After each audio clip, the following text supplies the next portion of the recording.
হুদ আলাইহিস সালাতু ওয়াস সালামের জীবনী।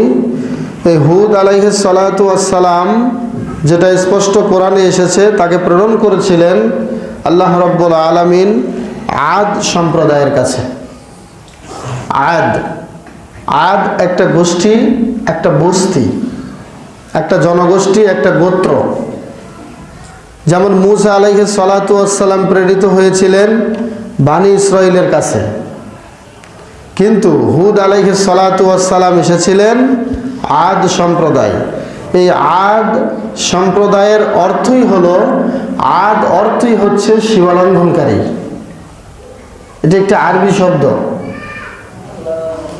তো এই জাতি কেমন সীমালঙ্ঘন করত, কিভাবে তারা বল প্রয়োগ করত এবং শক্তি খাটাতো, এই সম্পর্কে কোরআনে বিস্তারিত আলোচনা পাওয়া যায়।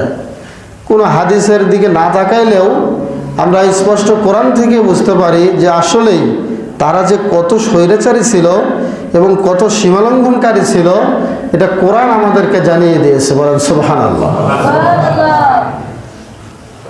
শুরুতেই সূরা হুদ নামে একটা সূরা আল্লাহ কোরআনে দিয়েছেন, যেটা আমি শুরুতে বলতে চাচ্ছি যে কথাটা, সেটি হলো তার নামে আল্লাহ রাব্বুল আলামিন একটা সূরাই ডেলিগেট করেছেন, কোরআনে দিয়েছেন সূরা হুদ নামে। 11 নম্বর সূরাতে আল্লাহ রাব্বুল আলামিন স্বয়ং হুদ আলাইহিস সালাতু ওয়াস সালামের নামটি তিনি নিয়েছেন।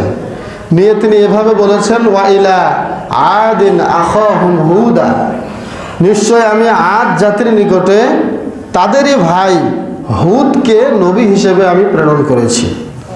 তাহলে তাদের ভাই বলার কারণ কি?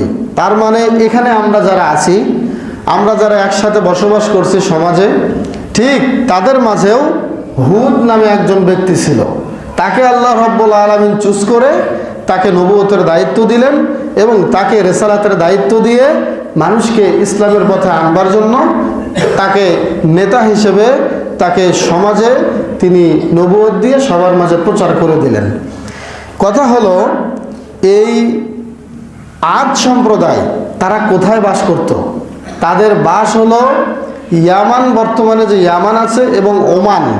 ইয়ামান এবং ওমান এর মাঝামাঝি যে জায়গাটা, বিশাল লম্বা জায়গা জুড়ে এই আদ সম্প্রদায় একটা জায়গায় থাকতো। ওই জায়গাটার নাম হচ্ছে আহকাব, যেটা আল্লাহ রাব্বুল আলামিন সূরা আল আহকাবের মধ্যে স্পষ্টই বলেছেন যে আদ জাতিরা কোথায় বাস করত।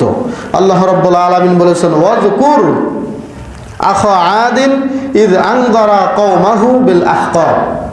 হে নবী, আপনি স্মরণ করুন আপনার ভাই এবং